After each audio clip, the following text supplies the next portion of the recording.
explanation. Thank you there. Okay. We have a right Riemann sum, 9 equal subdivisions. Here's our interval. Okay.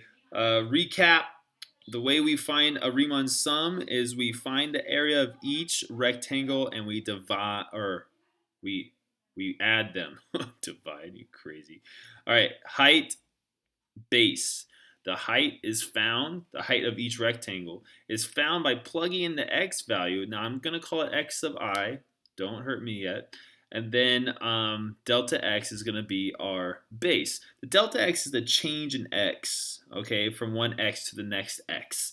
So what x value are we going to plug in to find these right-hand Riemann sums? Now going from left to right, this first rectangle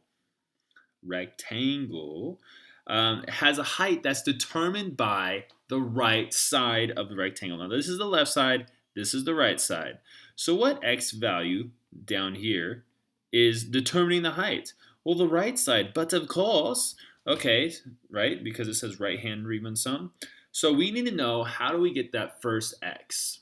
Okay, how do we get that first x? Now, last time I started with finding delta x, I'm going to start with finding x sub I. How do we find that? Well, you use a, which is the lower bound in our interval. Our lower bound right now is -10. And then we're going to add to that delta x times I. Oh, I see. We're going to need that delta x. So let's pause on that guy and find delta x really fast. Don't worry, this will be quick. Delta x, you take the interval, so -1 minus -10. You always do the upper bound minus the lower bound, and then you divide that by the number of subdivisions, so it's 9. So it looks like we got 9 divided by 9. Hey, it's just 1. Mr. Patey, I could have told you that myself just by looking at the graph. Good job. But it's not always that simple, so make sure you understand how to find delta x. So we're going to say 9. No, not 9. What's our lower bound here? It's -10. -10 plus 1 times I. Okay. So that is that's your delta, or your x sub I,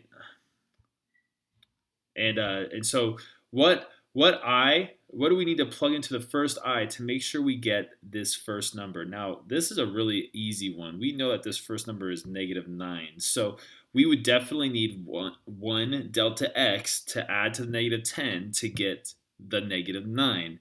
And so that means when we look at our summation, we need to start with I equals 1.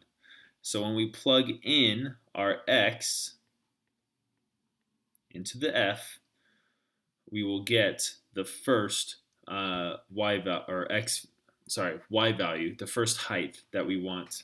Okay, this x needs to be that guy for the first number that we plug in. So we plug the 1 into the I and we get -9, which is exactly what we wanted. Then we multiply this by delta x, which is 1, and we don't need to multiply by -1 by 1 because it doesn't do anything. And now, how do we simplify this more? Well, what does f equal? F equals this. So let's plug in -10 plus I into f, and then we'll do our sigma, our summation notation with that guy. Now, how many iterations are we going to do? How many subdivisions, rectangles do we have? It looks like we have 9. And so what is this top number going to be? Is it going to be 8 or is it going to be 9? And the answer is it's going to be 9. And that's because we're starting at 1.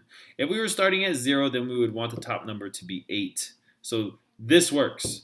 And if you go through the iteration, you actually plug in the 1 and then plug in the 2 and then plug in the 3, you'll see that we're going to get the area for each rectangle. So which of these does it equal?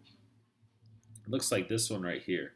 And that's what mathematicians like to do. If you have a negative number, they like to write it second so that the negative can be the minus sign. Yeah, okay, that's it. That's right.